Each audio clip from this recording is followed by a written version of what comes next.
Hello, everybody, and welcome to the first ever episode of the Ryan's Ramble podcast. My name is Ryan Bunnell, and I'm going to be your host throughout this season. If you don't know who I am, I've been writing for Frogs of War now for just about a year. I covered all things TCU soccer. I had a Ryan's Ramble blog version last year, too, in case you saw that. I gave all my college football picks, all my college basketball betting picks, all that good stuff. But in case you didn't see any of that, you might be wondering, what exactly is Ryan's Ramble? Well, I'm here to tell you it is your place for all things sports betting. I'm here to give you college football picks, basketball picks. I'm hoping we transfer this podcast throughout the basketball season as well. But for now, we're going to be talking future bets, prop bets, even made-up bets sometimes. You never know what can happen on the podcast. But for starters, this week, the 2021 football season is coming up, and I could not be more excited. I'm sure you guys know preseason has just started. I'm recording this today on August 5th, and the Cowboys are playing the Steelers right now. I don't even remember what the score was when I turned it off, but I'm hyped to see football back on the TV, and I'm sure all of you are as well. But this week, we're here to talk about college football and college football in particular. We're going to be previewing the best bets to place before the 2021 season kicks off. I'm talking Heisman winners, conference winners, national champion picks, and mostly we're going to be doing over-under for win totals for each team.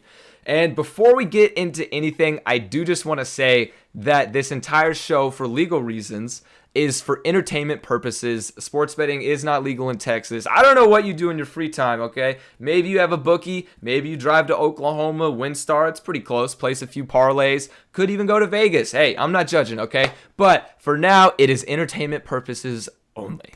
If you guys don't really know how betting works, then there may be some language said during the podcast that may be a bit confusing. So to clear it up, if you hear me say anything with units, a unit is essentially how much a bettor places on a certain bet. So every sports bettor typically has a different unit. For example, I'm a broke college student, so my bet units are probably going to be nowhere larger than $20 per unit. Whereas some guys that do this for a living could put $100, even I've seen $1,000 unit bettors, which are insane. But anyway, that's what a unit is. And if you hear me talk about value, I feel like that pick, if I talk about a pick with value, those odds compared to the rest around them is just a smarter play and it's worth the risk. It's a little bit harder to explain, but hopefully the value will come through once I talk about the conference champions. And I believe that's that. I mean, over-under, that's pretty self-explanatory. We're going to be talking about a lot of over-unders for win totals. So, for example, the first one I have is UNLV 1.5 wins. That's what the odds makers have set for their season total wins is 1.5, where you're going to bet the over if you think they're going to have 2 or more wins, and you're going to bet the under if you think they're only going to finish with 1 win or 0 wins. So I'm probably going to go conference to conference for this week just to start off. I'm going to go group of 5 and then work my way up. I have a few group of 5 bets, but mostly going to be talking about Power 5 schools and all that. So before I get started, I do just want to say that this is my first time doing a solo podcast. I have a bit of podcasting experience myself, but never done anything on my own. So this is a whole new experience for me. So bear with me as we get through it. I'm going to do my best to bring you all my picks and cover everything I can. But this week is going to be kind of just a list, essentially, kind of rudimentary. We're going to go through my best bets. And then at the end, we're going to have Heisman winners and conference champions. So stay tuned for that. First up is group of 5 win totals. We're going to be starting with UNLV after I take a sip of water. All right, let's get into it. UNLV is my first group of 5 team that I want to look at. Their over-under total, like I said, is set at 1.5. I mean, they had 0 wins last year, and they have 1 bowl appearance in the last decade. They're not a great team. That's not news to anybody, I don't think. But they do open the season at home against Eastern Washington. That should be a free win. They also play UTSA, and UTSA we all know isn't glamorous at all. So that should also be a potential win, and that's your 2 wins right there. That cashes the bet. I'm probably going to be putting 1 unit on this. Nothing too crazy, but I would not be surprised if they get 2 wins. In case you didn't hear, too, UNLV just picked up Tate Martell, who might be the most famous backup quarterback in college football history. He played at Bishop Gorman in Las Vegas, went to Ohio State, super competitive QB room. I mean, it was Tate Martell, Dwayne Haskins, Joe Burrow. I mean, that's 2 NFL quarterbacks right there with them. Justin Fields came right after that, booted him out, took a spot. He went to Miami, lost his starting job after De'Aaron King played. So his situation's complicated, but now he's at UNLV. He's back home, and if he gets to play this season, I think he's going to ball out. So 1.5 win total for UNLV is a little bit low in my opinion. So that's my first play. I'm going 1 unit on that. Next up, I'm taking Navy. Over 3.5 wins. You're going to notice I may side with the overs typically more than the under because the very famous sports betting saying, life is too short to bet the under. That's true. I mean, it's way more fun to bet the over. You don't want to cheer for teams to lose. Come on, unless it's Texas, but that's a conversation for another day. But anyway, Navy over 3.5. They went 3-7 last year. Not a bright season, but I mean, they are coming off an 11-win season before that. And last time they finished with 3 wins, they followed it up with an 11-win season. I mean, I know that's a little bit superstitious, but if you're into that, then this is a bet for you. I think Navy has at least 5 or 6 winnable games on their schedule. They do face some tough opponents. They got UCF, Cincy, and Notre Dame is going to be tough too. But I mean, 4 wins for Navy really isn't that much to root for. I'm surprised that this win total was set so low. But they've kind of been on the downward trend since 2019. I think it was their 11-win season.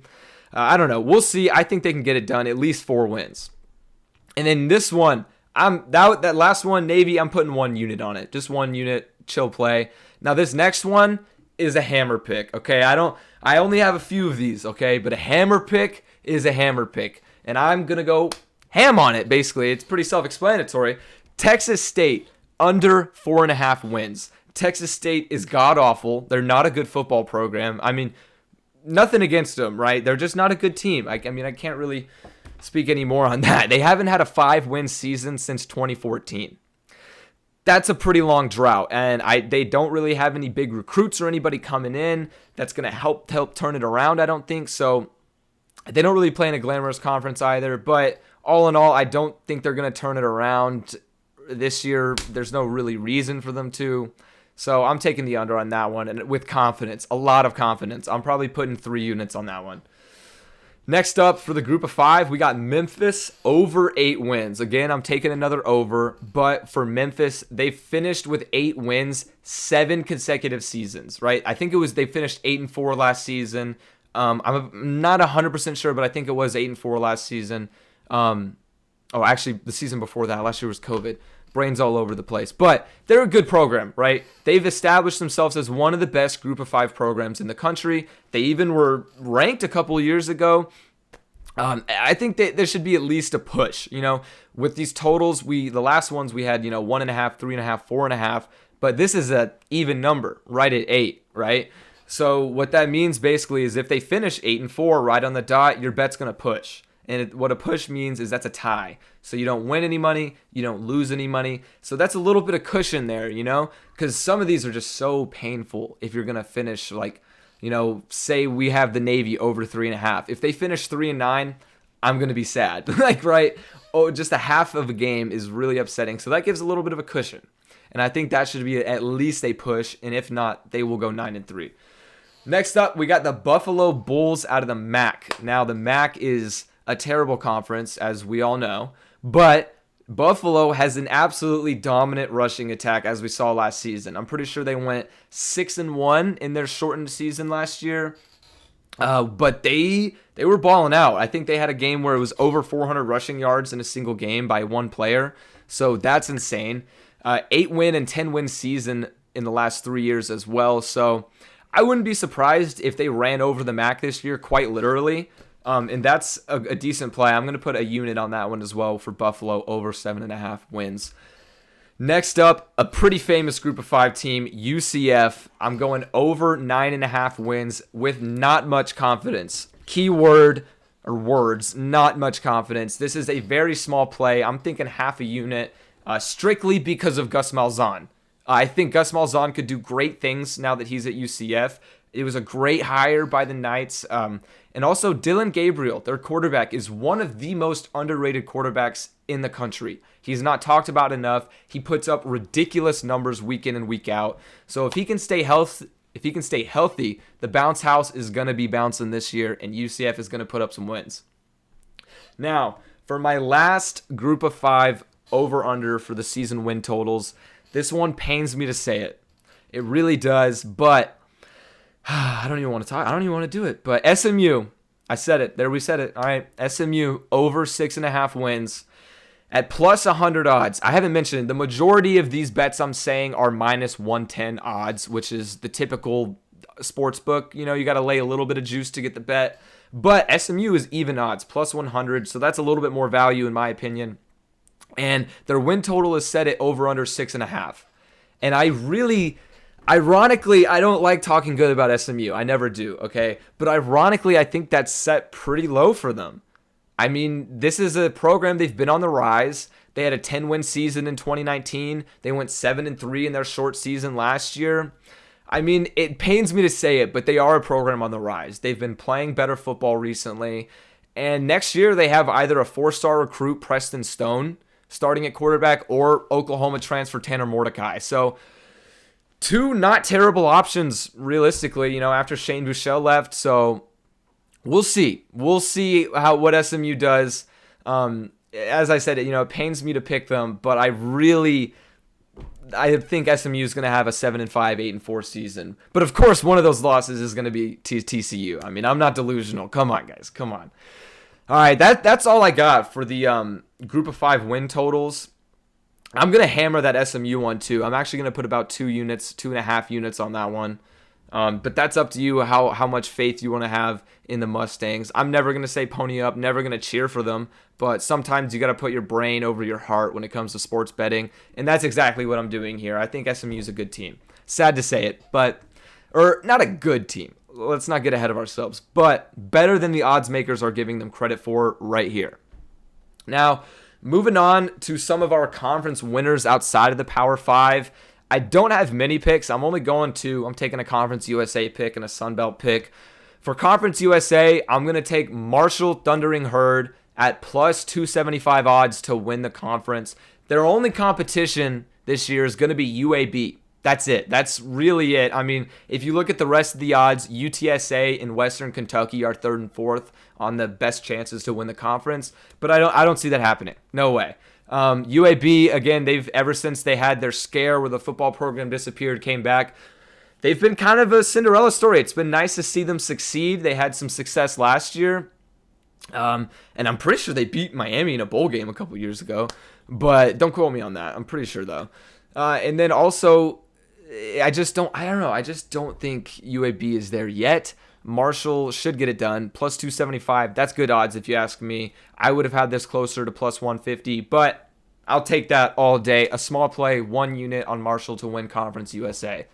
Next up is Appalachian State to win the Sun Belt. The Sun Belt is a little bit more of a spicy conference, Coastal Carolina last year, one of the big stories of college football. And I don't want to pick against them. I don't, because as a TCU fan, I feel obligated to root for the little guys. Last year seeing them in the rankings was awesome. I wanted Cincinnati in the playoffs. I wanted Coastal Carolina to get a shot with the big guys.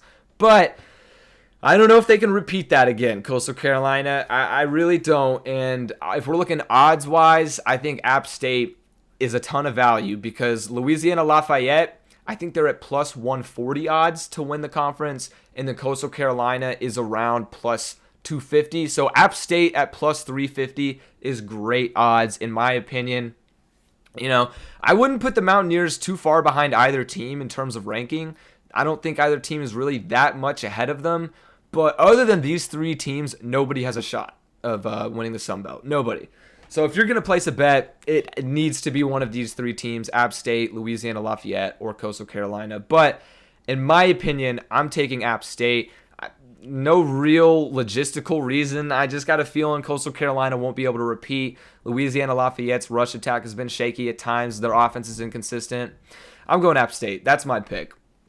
Now, on to the Power 5. And, since we're talking about conference winners, I'll go ahead and do my Power 5 conference winners because I only have a couple. There's really not a ton of value in any of these picks. The odds makers, they have jobs for a reason. This is what they do. They're killer at it. It blows my mind, how accurate they are with all these win totals and everything. But that's a conversation for another day.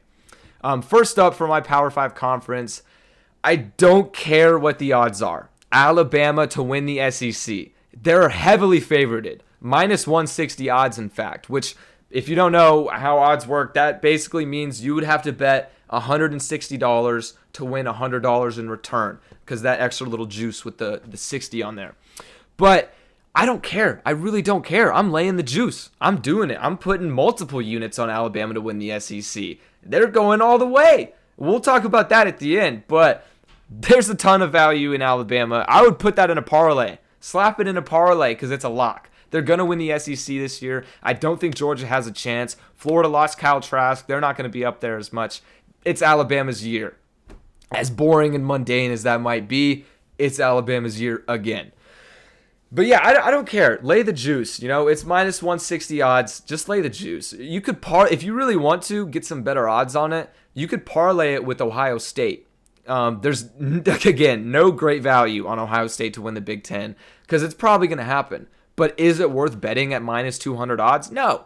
No, you get half of your money back for a risk. That's not worth betting it. But if you're going to put it in a parlay, that might be worth a small risk. So Alabama and Ohio State, I mean, those are they should be shoo-ins to win the conference this year, in my opinion. But if we talk about shoo-ins, though, the ACC conference is ridiculous. The odds for that, Clemson is a minus 720 favorite, which again, you would have to place a $720 bet to win $100. There's absolutely no point in risking that. I mean, they're going to win it. I think they're going to win it. DJ Ugalele, I don't want to say his name wrong. I hope that a meme comes out of like DJ Ukulele or something. But anyway, that kid looks like a baller. He balled out in their game against Notre Dame whenever Trevor Lawrence was out with COVID. But I have a lot of faith in him. So anyway, we'll talk about that when we get to the Heisman candidates. But Clemson as a minus 720 favorite is bonkers. There's just no point. UNC is right behind them at plus 800. So big drop off from 720 to plus 800. So I would stay away from the ACC at all costs. Just not a huge fan of that. But if we look at the Pac-12, that's a little bit more interesting. I don't love it, but if in terms of value, Utah. Not a lot of people are talking about Utah, but Utah at plus 500, pretty good values. I don't think Washington's back to championship football quite yet. Oregon is a bit of a question mark. They've been inconsistent in recent years. And USC are phonies. USC are phonies, okay? I don't care what ESPN says. I don't care what Keaton Slovis has to say. I don't care what any expert analyst. USC are phonies every year because of their history. They're one of those teams like UT. Every year they have them ranked in the preseason. But why? They finished with 6 wins or 7 wins the season before, but they're going to be back. Because they're a good team. No, USC are one of the phonies. They're always a phony to me, and they always will be. Well, I can't say always, okay. But this year, they're phonies, okay? I would stay away from them on that. Utah has the best value, in my opinion. I don't want to sit here and say I'm guaranteeing Utah's going to win the Pac-12, because I'm not. But I think Utah's being underrated here by the odds makers, which is surprising. But I would put like a half unit on Utah at plus 500. That might be worth the play, in my opinion. In terms of the Big 12, it's not worth betting, in my opinion. Oklahoma is pretty heavily favored, about the same as Alabama in the SEC. Oklahoma's minus 160 favorite. But if we want to talk about value, though, I mean, I don't want to sound like a homer. I know I'm a TCU, sports blogger. I'm a TCU student. But if we're talking about value, TCU at plus 1,300 is insane. That's the 5th best odds. I think they should be above Oklahoma State by far, in my opinion. Iowa State at number 2 makes sense. Okay, Oklahoma, then Iowa State makes sense. But I really think plus 1,300, maybe, I don't know, put like a 1/10 of a unit on it, maybe a little bit of a return. I don't know, whatever floats your boat. But that would be interesting to see. I wish the Big 12 had divisions, though. Because with all these other conferences, SEC, Big Ten, you can also, besides just betting the conference winner, you can bet the conference division winner, which that makes it a little bit more interesting, And the Big 12, if they had 2 separate divisions, I would be betting TCU to win that division all day. Because I'm sure, I don't know exactly, but I'm sure we would be separate from Oklahoma. But anyway, that's a pretty good value in my opinion. All right, moving on. Let's hit the Power 5 win totals. We got through the conference Ooh, sorry, I just choked on my water. Got through the conference champions, got through some of the group of 5 win totals. Now it's time for the big boys. We're going to go conference by conference this time because, I mean, this is what everybody cares about. Power 5, these are the big dogs. SEC first up. We're going to start with the banger. I am going to hammer this pick. I'm talking like 5 units hammer this pick. Georgia Bulldogs under 10.5 wins. They opened the season in Death Valley against Clemson. That's an automatic loss, right? So that leaves room for 0 losses the rest of the season. If they lose one more game, this over-under is broken and they go under. I feel like, there's a lot of hype around Georgia, as there usually is, but usually it's for the running back room, whereas this year the hype is for JT Daniels, their quarterback. I watched him play a little bit last season. I don't really see anything spectacular with him. I don't think he's going to take him to the promised land over Alabama. No, I really am not that hot on JT Daniels. I don't want to critique him too much. He could have a breakout year. But in terms of betting, he's not somebody that I would want to put my money on. I think Georgia's bound to choke at least one game against an Auburn or a Florida. I mean, who knows? Maybe even Tennessee, But Georgia, they kind of do that every now and then. They lose games that they shouldn't. And so I think they go 10-2 at best. 10-2. 9-3 would be bad for them. Yeah, it would. It would definitely defeat their expectations. But 11-1, I don't see that. I really don't. And definitely not undefeated. Let's not get ahead of ourselves. No shot. Georgia goes 12-0. I'm going to stay in the SEC next up. We got an under this time, switching the gear. Sometimes, I know life's too short to bet the over, but sometimes it just makes sense to go with the under. Missouri, under 7 wins. Personally, I see Missouri going 6-6, right on the money, even .500 win percentage. Their schedule is easier than you would think this year in the SEC, but I don't buy anything Missouri's been doing as a football program the last few years. We all know how Sean Robinson played there. Not great. So their new quarterback this year is Connor Bazelak. I have no idea anything about him as a player, but you've got to admit, Connor Bazelak, that's a pretty sick last name. That's one of the all-time best last names in college football right now, in my opinion. It's like Bazelak, I don't know. Bunch of cool variations with it. But last but not least for the SEC is Alabama. And I'm personally not going to make a play on it, but the only reason that I bring this up is because their over-under win total is kind of insane. It's set at 11.5, which literally leaves room for 1 loss, and you lose your bet. So I wouldn't call you crazy, though, if you took the over. Like I said, I'm pretty high on Alabama. I have them winning the SEC, and to win the SEC, I think they're going to go 12-0 in the regular season, 13-0 after the SEC championship. I think this is going to be another Alabama dominant year. I really do. So I wouldn't call you crazy to take Alabama 11.5 over. But the reason I'm staying away is because, like I said, 1 loss, you're out of there, That's just not worth a big risk in my opinion. So moving on now from one big dog to the other, we got the Big Ten. First thing I'm going to go for in the Big Ten is Michigan. Now, Michigan has been a very controversial team for the last few years, ever since Jim Harbaugh came back. And I don't want to, I don't know, I'm going to say, I still believe in Jim Harbaugh for some reason. Maybe I'm crazy, but I do. I have in my notes here for this pick strictly because I'm delusional. I'm taking Michigan over 7.5 wins. The odds aren't great either, -150. Like I said, I'm delusional. I think Michigan's going to win 8 games this year. They have 2 free wins against Western Michigan and Northern Illinois before conference play. Take those 2 wins and run to the mountain, and you just hope to God they can get 6 wins in the normal season or in the conference play. So that's my first Big Ten play. I'm going Michigan over 7.5. I hope that doesn't come back to haunt me, but a lot of times with sports betting, shit happens. So we'll see. I'm going to stay in the state of Michigan, actually, and I'm going with Michigan State as well, over 4.5 wins. I wouldn't be surprised, though, if this is a close one, a nail-biter. I think, personally, looking through their schedule, I think 5-7 is where they'll end up, maybe 6-6.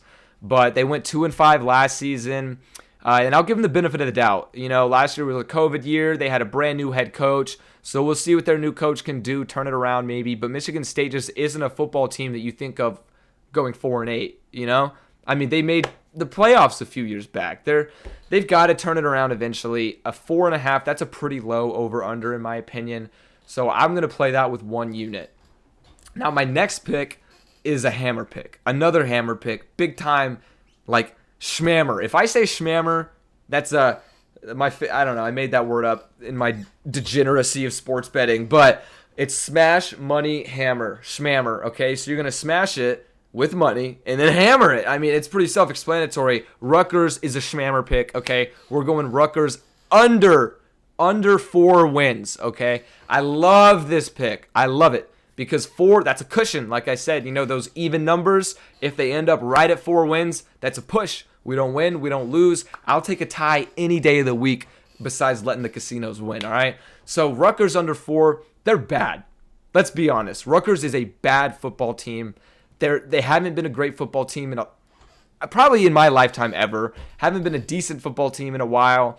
The last time they broke 4 wins was in 2014 when they first joined the Big Ten. Since then, down. They've had 1 4-win season, actually, I believe. But other than that, they haven't broke it. So, at best case scenario, there you go, 4 wins, I believe. And that'll be a push. But other than that, I don't think they're good. That plain and simple, I do not think they're a good football team. I would have put this over-under closer to 2.5. They're going to get a win against Delaware before their conference play starts because, I mean, come on, Delaware's Delaware. But anyway, Syracuse and Temple are their other non-conference matchups, and those might be question marks. I don't know. Those could go either way. Syracuse, people have been kind of shitting on them lately. Temple is always one of those teams that's not great. So who knows? I think Temple and Rutgers are kind of on the same level. But besides those teams, the rest are L's, really. I mean, I don't see them winning another game past that. So that's one of my favorite picks on this entire board. One of my favorite picks of the episode. Smash, money, hammer, Rutgers. Easy under 4. All right, my last over-under pick for the Big Ten. I'm going to go a small play, very small play, half a unit on this one, is Indiana Hoosiers. Over 8 wins. Now, I am buying a lot of stock on Michael Penix Jr. I think he is a phenomenal quarterback, very underrated. Now, remember these names. Michael Penix Jr., Ty Freifogel, okay? That's going to be a duo you hear on ESPN College Game Day all year. Even if Indiana's not really killing it, they're going to be killing it, all right? I think this is going to be one of the best duos in college football next year. Ty Freifogel is one of the most underrated receivers. I wish he was talked about more up there with guys like Chris Olave at Ohio State, but it is what it is. I think he's going to show out this year. I really do. They're going to be one of the top duos in the country, and because of that, I think they're going to help Indiana get to at least 8 wins. At least 8 wins. They do have a tough season opener against Iowa, but that'll be a really telling game. You know, if they win that one, then I'm going to be really big on Indiana. If they lose it, then a little bit more cautious, you know.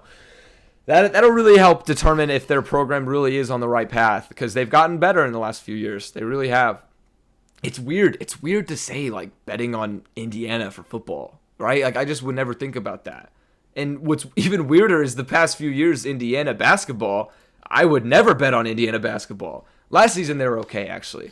I scratched that. But before that, not so great. All right. Next up on the Power 5 list is the ACC. I'm starting out with Miami, Florida. I never thought I would say this because I'm not a big Miami fan by any means, but the U is back, baby. I don't know why, but I'm buying in. De'Aaron King coming off an ACL tear. He's still a baller. He's gonna make it work. Okay, they got the turnover chain down there. All the swag happening on the sideline.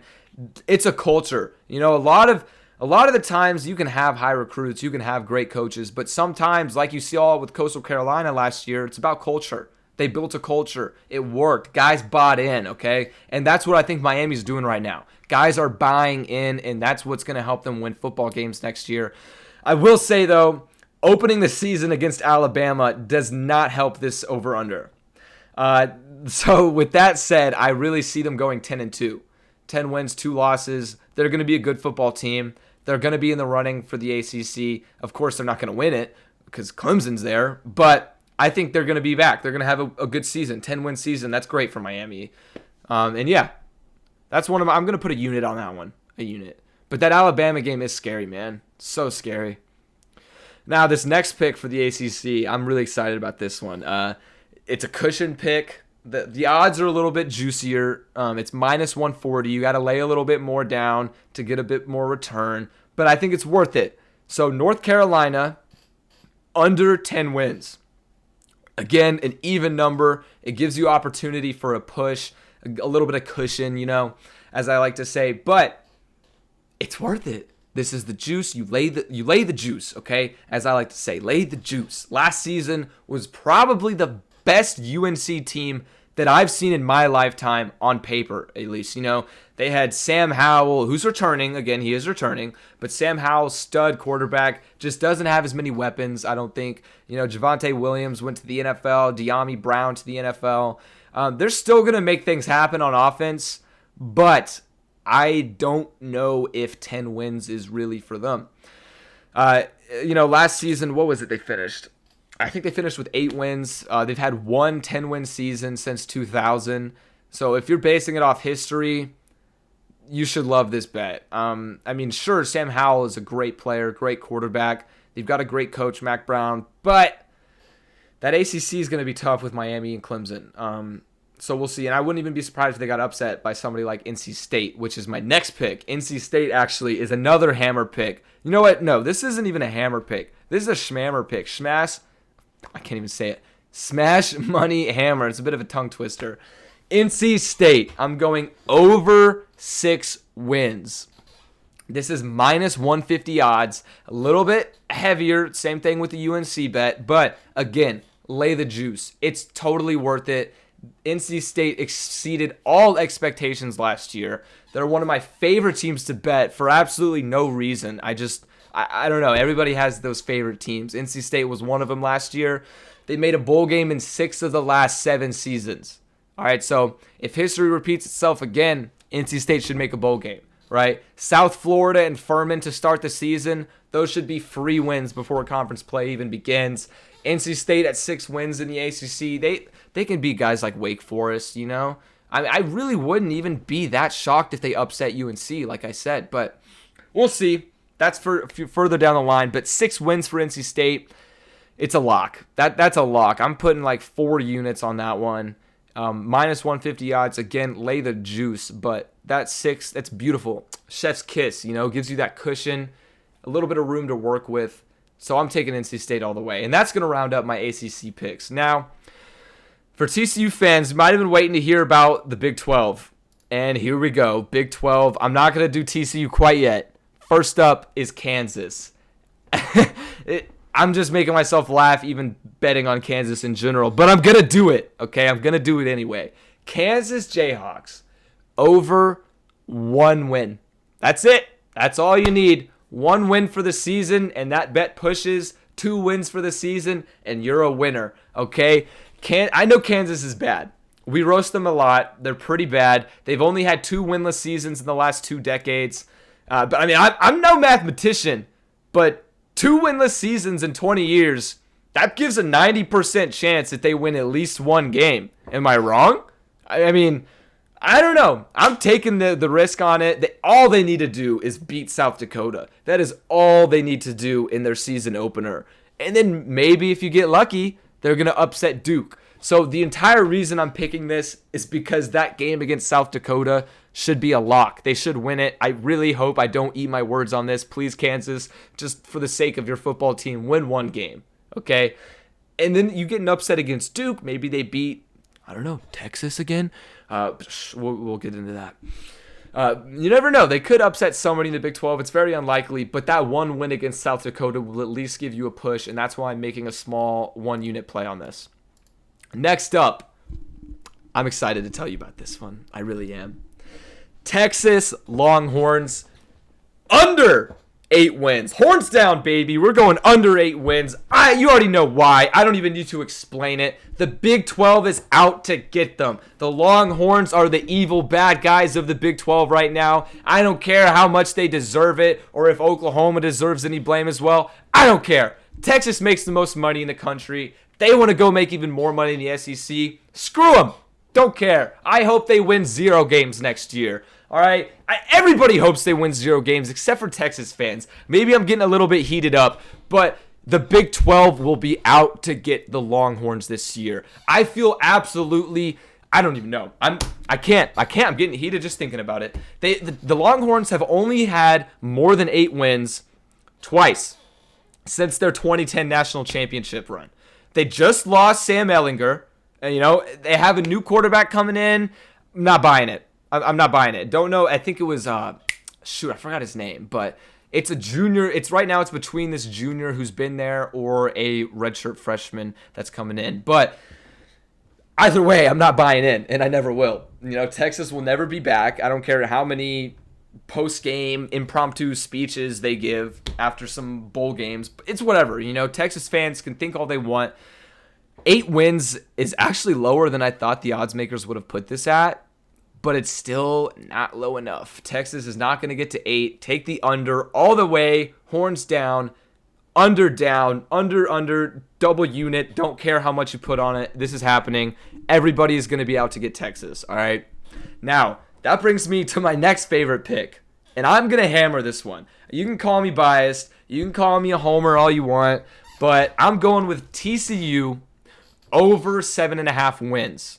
This is criminally low. I generally feel disrespected by the Vegas odds makers that they put TCU's win total at 7.5. Sure, we may not be the best team in recent years. Sure, okay, but this is a 10-win season guaranteed. You heard it here first. This win total should be over under 9. 7.5 is too low. There's a ton of value. I think TCU can crush this with a good season. Maybe I'm delusional, but like I said, 10-2 at worst, honestly. I see a 10-2 or an 11-1 season. I'm all in. Last year I had my skepticism. Now we got Max Duggan with even more experience, of course. That experience is always valuable, right? And you look at guys like Trevon Boykin. I know it's not a great comparison, but people have questions about it. People questioned Boykin. His next year, junior year, came back, finished second in Heisman voting, right? Max Duggan's about to have a pop-off year. He's got more weapons around him. Quentin Johnson is going to put up insane numbers against the Big 12 defenses.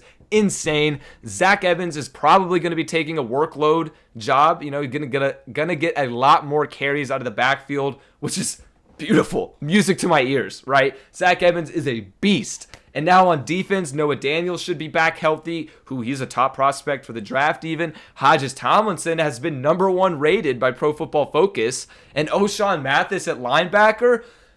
Ooh, I'm getting giddy. I'm getting giddy thinking about this season. This is going to be a good one. We've been waiting for it. Gary is going to lead the boys to the promised land. In Gary we trust. Take the over, schmammer it, 7.5 over. TCU's going to go 10-2. You heard it here first. I'm putting 5 units on it, okay? I'm getting fired up now talking about Texas and TCU. This one may calm me down a little bit more. Oklahoma, under 11. Again, I love these ones without that 0.5. It gives you a bit more cushion. If they finish with 11 wins, that's a push. That's what we like to see. Nobody likes to lose. A push is cushion. It's a very unpopular opinion. Everybody thinks OU's probably going to go 12-0. Whatever. Don't care. I'm putting a small play on this. Very small play. I'm talking half a unit, maybe even a quarter of a unit. I think this is going to be most likely a push. I see Oklahoma going exactly 11-1 next year. I mean, of course, I would love to say TCU is going to beat Oklahoma, but I don't know. I think TCU has their luck cut out for them on that one. Oklahoma is probably going to get the dub, but I wouldn't be surprised if Oklahoma lost a random game like they did last year to Kansas State. Nobody saw that coming. I wouldn't be surprised if Iowa State upset them this year. So 11-1 is a reasonable record for Oklahoma next year. And this is also not a very popular opinion, but I'm not buying stock on Spencer Rattler. I'm really not. I've watched him play. I've seen the tape. He's a good quarterback. Don't get me wrong. He deserves to be starting, but I just don't think he's this generational guy that's going to instantly transfer to the NFL. He deserves a Heisman already. I really don't think he's that guy. And from that meme, you're not that guy, pal. You're not that guy. He's not that guy. I really don't think so. He's favored to win the Heisman next year, which I disagree with. We'll talk about that in a little bit. We're almost towards the end. But Yeah, I'm going to take a small play, Oklahoma under 11. And then to wrap that up for the Big 12, my last one, and I'm probably going to just stick with one unit on this one as well, is West Virginia over 6.5 wins. I think a huge determining factor in their season is going to be their Week 3 matchup against Virginia Tech. I really like West Virginia next season, ironically. I think Jarrett Doge is a solid quarterback. He's a great game manager. Letty Brown at running back is going to tear it up. Tear it up. I think he's criminally underrated, Letty Brown. Not as good as Breece Hall, but he's close. I don't want to say he's better than Zach Evans because Zach Evans is about to pop off, baby. Zach Evans is about to go for 1,500 yards. All right, anyway, but we'll see. We'll see who reigns supreme in the Big 12 running back race. But regardless, Letty Brown is one of the better running backs in the country. I think they're going to have a decent offense this year, so getting to 7 wins won't be too hard. I think a 7-5 season is very realistic for West Virginia, and that's going to cap off my Big 12 season over/under win totals. Last but not least, realistically, is the Pac-12, lowest conference out of the Power 5 in my opinion. I only have one play. I don't really like the over-unders for the rest of them. I don't think there's great value in any of them, but I did like Stanford a lot. Stanford's over-under is set at 4. Again, one of those even numbers gives you that cushion. But is Stanford really that bad? Like, are they really that bad? I mean, I know they had 4 wins last season. I think it was 2 years ago. But are they really that bad? I don't see a world where Stanford goes 3-9. I mean, David Shaw is a great coach. I wouldn't be surprised if they turned it around soon. I just can't imagine. I really can't imagine them going 3-9. Stanford's been one of the best teams in the Pac-12 for the last decade. So that's why I'm going with that. I mean, 4 wins really isn't that much to go for in the Pac-12.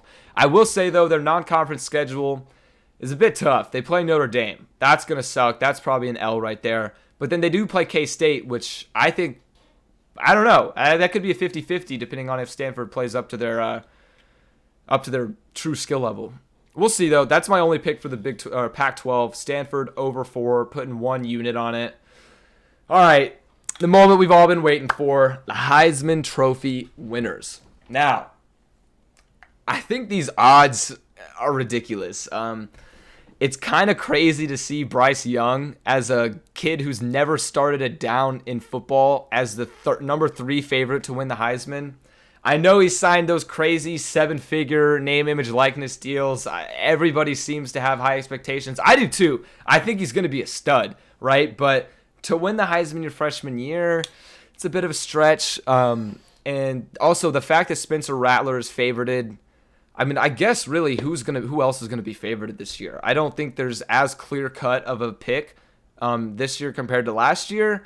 But if I'm looking at value and I'm looking at odds, I'm taking DJ. Again, I hope I say this right. DJ Uiagalelei from Clemson. He was Trevor Lawrence's backup last year. He's coming into a great system under a great coach. He has amazing talent around him. Literally nothing could go wrong for him. He's going to be going against ACC defenses, tearing it up all year. I really wouldn't be surprised if he came away with the Heisman in his first year as a starter. I think that has better value than taking Spencer Rattler at plus 500. Again, maybe it's just me, but I'm not too high on Rattler. So next up, though, it blows my mind that JT Daniels is number 4 on the Heisman list. So, just to lay it all out there, if we're going in terms of first to worst in Heisman odds, Spencer Rattler at plus 500, DJ Uiagalelei at plus 600, then it's Bryce Young at plus 1100, JT Daniels plus 1200, CJ Stroud plus 1600, Sam Howell, same thing, plus 1600, and then De'Ara King at plus 2000. So, those are all the odds for Heisman. Or if you want to go, we can talk 8-1, 11-1, 20-1 odds. Same difference. But that's the top picks for the Heisman. And personally, I would have put Breece Hall on that list as a running back. I would put Breece Hall up there. I really would. At least above JT Daniels. I really don't think he should be above Sam Howell or De'Ara King at all. But other than DJ Uiagalelei, my other favorite Heisman pick for value. This one's for value. A very small play on Sam Howell to win the Heisman. He balled out last year. this is going to be his year to go to the league, and he's going to ball out again. UNC, like I said, they have a good offense, not as many weapons as they had last year, but they're going against decently weak defenses, had some inflated scores last year. So I think Sam Howell is a decent value pick. I'm not going to sit here and say he's your best bet because UNC is not going to be in the playoff talk, and typically they only give the Heisman to guys in the playoff talk. But I like Sam Howell. I don't know why. I just like it. So I'm going to put a small play on that. Probably half a unit, maybe less than that, like a quarter of a unit. All right, now to round things off, we have the national championship pick. I don't have my exact playoff betting order because the odds on the playoffs are just skewed. It's literally like Alabama to make the playoffs is like minus 200, something like that. And then I think it's Clemson is like minus 600. It's insane. It's not even worth looking at if you want to bet who's going to make the playoffs. Unless you're picking some insane underdog, then go for it by all means. But I'm not picking an underdog. I'm going pretty straightforward, rudimentary. I'm taking Alabama at plus 250 odds to be your national championship winner in 2021. Bryce Young's going to get it done as a freshman. Saban's going to get another ring. It is what it is. That's that. I really don't see anything else happening. I think Alabama's going to have another dominant year. And that's my champion. I mean, that's who I got going. So just to recap, that's all of my picks for this week's episode. To recap, I'm going to just go through my hammer picks, my absolute favorite in case you missed some of them throughout the episode. So starting off with Group of 5, Texas State under 4.5 wins, hammer it. And then SMU over 6.5 wins, hammer it. That's for the Group of 5. Now for the Power 5, I'm going to smammer Georgia Bulldogs under 10.5. Take that. I don't think they go 11-1. No shot. Rutgers is another smammer. Rutgers under 4 wins. I don't think they're a good team. Straight. That's all I have to say about that. UNC under 10 wins. That has a little bit of cushion. NC State over 6 wins. That's a hammer pick as well. TCU over 7.5 wins. Big time hammer. Come on. I mean, are you even a Horned Frog if you don't hammer that pick? You have to. It's free money. All right. I mean, again, I'm not a financial advisor, but I just like the pick. That's my last hammer pick. And then for Heisman, we have DJ Ugalele, Sam Howell, and then my national champion is Alabama at plus 250 odds. So that is that for the first episode of the Ryan's Ramble podcast. Honestly, looking at the timeline, I went a bit over what I thought I was going to be. So in the future, you can probably expect closer to half-hour episodes. I'm going to be breaking down my favorite picks in college football each week, and then going on to basketball season, I'm hoping to continue the same series. I'll also be posting a blog, like a written version of this as well, in case you want to read that rather than listen to the podcast. But whatever floats your boat, if you guys stayed listening through this whole thing, I really, really appreciate it. And I hope to bring you guys some awesome content throughout the season. I'm really excited to be doing this. Shout out to Melissa. Shout out to Frogs of War.